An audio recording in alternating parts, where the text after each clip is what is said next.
With about a week to go until the Avatar Magic the Gathering release, I think it's time we do an update on the price of the product. See where boxes are sitting, where we expect them to sit, and some of the chase collectibles in these products that I think are going to have a lot to do with driving these prices. All of that and more in today's video. I might even get into a little bit of some things from Avatar I want to collect. And spoiler alert, I'm not the biggest Avatar fan in the world. I'm a massive Magic the Gathering fan, spoiler alert, but even without being interested in the outside IP that is Avatar, there are some Magic cards I'm interested in adding to my collection, and I'm going to talk about why.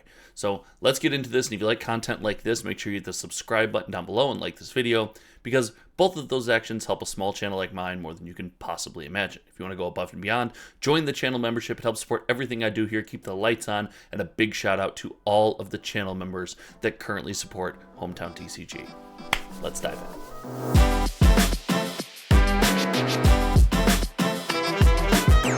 It's these videos where I always feel like we have to do some kind of trigger warning. We're going to talk about the price of Magic the Gathering products, and rather than spend the next 30 minutes, not 30 minutes, probably 10 minutes, but 10 minutes complaining about Magic the Gathering products are too expensive, which for the most part, I believe they are. I think that is the case overwhelmingly for most Universe Beyond sets. I'm instead going to talk about the market as it exists today. So if you came here for Magic Box is too expensive, I may feel that way for a lot of these products, but I'm not just going to spend 10 minutes of our time screaming that into a camera over and over again. Instead, let's evaluate the set. Let's look at the cost of boxes, where we think they're going to go as we approach release. And like any good Magic the Gathering set, we must, how do you say, begin at the beginning. And let's start with the Collector Booster Box.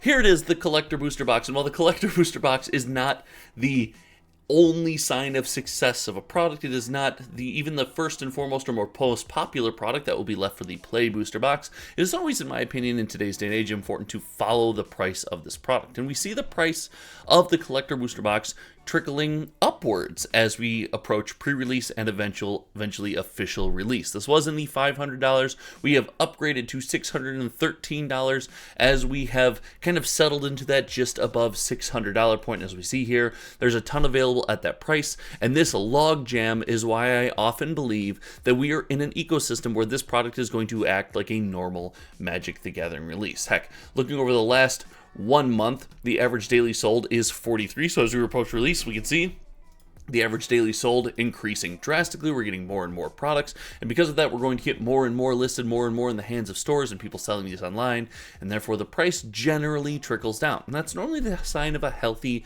Magic the Gathering product. As we approach release, the price goes down, and if it's a good product, over time, the price goes up. And these collector booster boxes are very important in 2025 Magic the Gathering. And the reason is Wizards of the Coast has gone a long way to make the collector booster box actually feel collectible. Back in the, well, I hate to say it, but Streets of New Capenna days, yeah, that's right, look behind me, there's a bunch of it up there. The only thing special about the collector box was the special borderless treatments that you could get things in. And while yes, it was cool to be able to get these at a higher frequency, it didn't do enough to command such a higher price than the, at the time, draft and set booster box, and eventually, yes, even the play booster box. What I'm saying is the collector booster box wasn't special enough. There wasn't enough in there to justify this crazy high price point. There was just, you know, some foil borderless chances and maybe some very slightly different foil commander cards, all of which you had access to via commander decks or play and set booster boxes. That's still the case as far as playability. You can get base versions of most every card, but Wizards of the Coast has taken the special versions of these cards to the next level. And I say that, and I want to talk about what is making these collector boxes special and why I think there is some value in collector boxes here in 2025. If you look at some of the special treatments, we have turned a corner where Wizards of the Coast and their declaration, I think it was, roughly 6 to 8 months ago, where they said there's a whole team dedicated to card treatments. It's really coming through. These are some examples of, as we can see, cards that are available only in collector product. Now, Commander Bundle, I think there is a collector booster pack in there, which is why it might be there. There's also some special, a pack like a 1 of 10 or 2 of 10 that you can get in that bundle. I digress. We already did a video going over that bundle, but the point is the stuff in these products feels exclusive, it feels neat, it holds a premium, and that is making this box command a higher price. And I can't deny, I'm not a massive fan of Avatar, but these cards look absolutely gorgeous. This is going to be the headliner card, the chase card of the set, as you see it marked headliner here. It's going to command a crazy price. I don't like to spend too much time with the headliner card because while it's cool, it's not realistic for most of us to pull, but these feel more like they're going to be the Spider-Man, Peter Parker, Eddie Brock flip comic book art covers where they're going to command a heavy price, but still be a little more pullable. And for those who don't notice, and haven't been around the channel for a long time, I'm tempted to get into this collection because I collect textless cards. I have a Player Reward promo set that I'm trying to finish with just a ton of textless cards in here. You see still in package damnations and things of that nature, wild things. And from my childhood, I just have an extreme connection to like textless cards. I think they're so cool. I think they're wild. And as Magic the Gathering becomes more and more of an encyclopedia, I'm, pushed away from the textless cards, but I still have this draw to them. For that reason, I am really tempted to go to turn to collect those textless cards, but I think they're going to be wildly expensive. Let me know what you think the price of they're going to settle at is in the comments section below. But the collector booster box being collectible is important. Heck, collectible things in trading card games and value in trading card games is a huge piece of the pie. It's what creates the secondary market ecosystem, the trading ecosystem, the ability to trade things in and build valuable decks and get in and out of the hobby without at the end of the day spending too much money. If you wanted to break out of the hobby and sell all your stuff, you're at least going to get something back to move on to your next thing. This value section in this hobby is important, despite what everyone in the comments section might say that everything should cost $0 and it should be free and I'm all about proxies, and that's great. But if you're buying into the game and eventually you want to sell out of the game, it's nice when your things hold value. In fact, for those keen-eyed observers who might have noticed, there's a new TCG on the shelf behind me here that I might look to try to see what kind of value can be generated in that game, in that ecosystem, and some of the collectibles that maybe sit over there. Shh, spoiler alert. But I don't want to get too far down the collector box. Collector box is not the only thing that drives the price, and in fact, it might be the most noteworthy, the most thing that you can put on the front page, the headliner item, but it is far from the most important. And in my opinion, the most important is definitely the play booster box, especially when it comes to Magic the Gathering. Magic the Gathering, most played, best TCG in the known universe. And I know, I see you all out there. Every time I say this, you say, Magic's not the best TCG in the universe. My TCG, my favorite indie TCG, Flesh and Blood is, or something, whatever it might be. You're all just wrong. Like, you're all just wrong. And I hate to break this to you, but there's a reason it is played in every single game store across the United States. There's a reason that almost every single one of us can go to a game shop in a major metropolitan area, sit down and get a game of Magic at any time.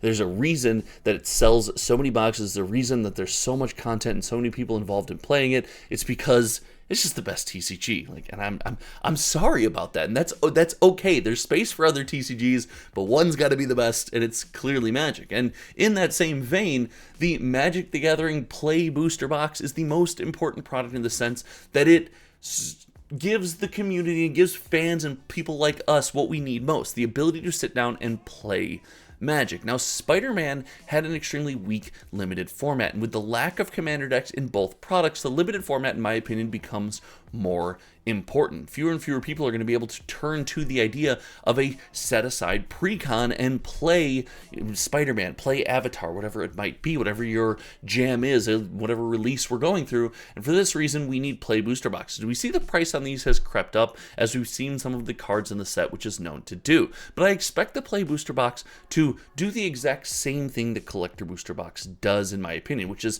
stay relatively stable or even see a dip down in price as we approach release and pre-release in a week and release in 2 weeks as of the recording of this video. Heck, we see this log jam sitting here around this price point, and I expect as more stores and people get into the market, we will see this price trace down. And that's a good thing. This is an expensive booster box for someone looking to just play some limited, and for that reason, the cheaper we can get this thing, the better, in my opinion. Facilitate Magic the Gathering play. It is in the best interest of what Magic the Gathering is.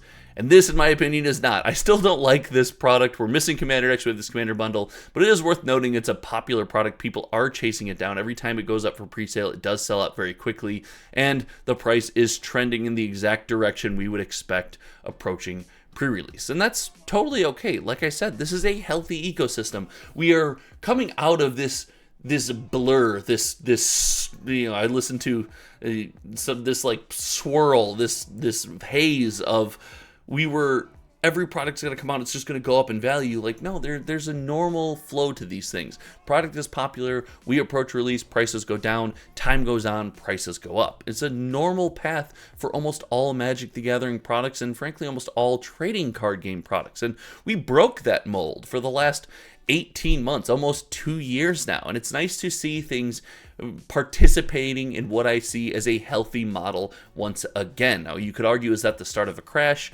Who knows? But I do know that it's nice to see some health back in the ecosystem. And there's one last product. If you stuck around this long, you're going to get a bit of a bonus that I want to go over, and that's the booster, or the Jumpstart booster display. I think Jumpstart is going to be more and more important in this release. We mentioned the lack of Commander decks. We mentioned the no way outside of Draft or Sealed to sit down and experience Avatar in all its juicy avatariness. You know, the idea that I like Avatar. I want to play in the world, in the ecosystem. I think it's an undervalued portion of these Universes Beyond sets. I think most people on the internet, most people making content talking Magic the Gathering don't talk about this. But the idea that I can sit down and in Teenage Mutant Ninja Turtles, you know, if I could have gotten 4 Commander decks and played in that ecosystem, for Tarkir Dragonstorm, I can get 4 Tarkir decks. We play against each other. Decks are relatively evenly powered, and all the theme and the flavor jives together. You play in this little confined world. The lack of that here means that, in my opinion, these are going to be more important for people that want to satiate that part of their palate.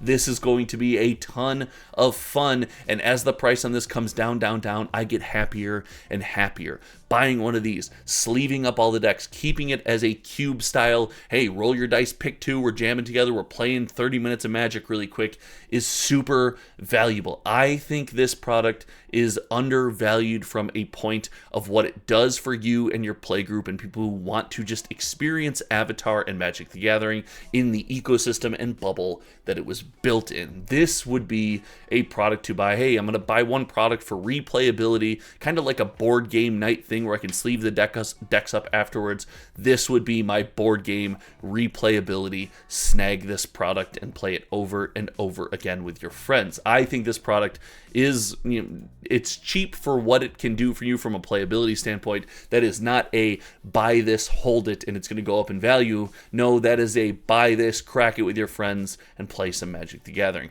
I expect Avatar to continue to trend on the gentle downward slope towards stability as we get to release, but I wouldn't be surprised to see some very large waves of excitement come through. We have Black Friday coming up on TCG Player, which will drive a ton of sales. We have a long way to go to the next Magic the Gathering release of Lorwyn and the holiday season. I think we could see some price movement post-release. So I think I might look to pre-order and pick up some stuff myself through my contacts in the industry, the game stores that I go to, through my local scene, whatever it might be. I am kind of excited to get my hands on some of this, and especially the Jumpstart product, and sit down and play. Let me know what your thoughts are about the Avatar Magic the Gathering product down below in the comments section. Thank you so much for hanging out. I'm going to link a video that I'm going to pick that's going to be on the subject of Avatar and slap it right here because I think you'll like it. Until next time, you all know me. My name is Josh, and we'll see you around. All right, bye.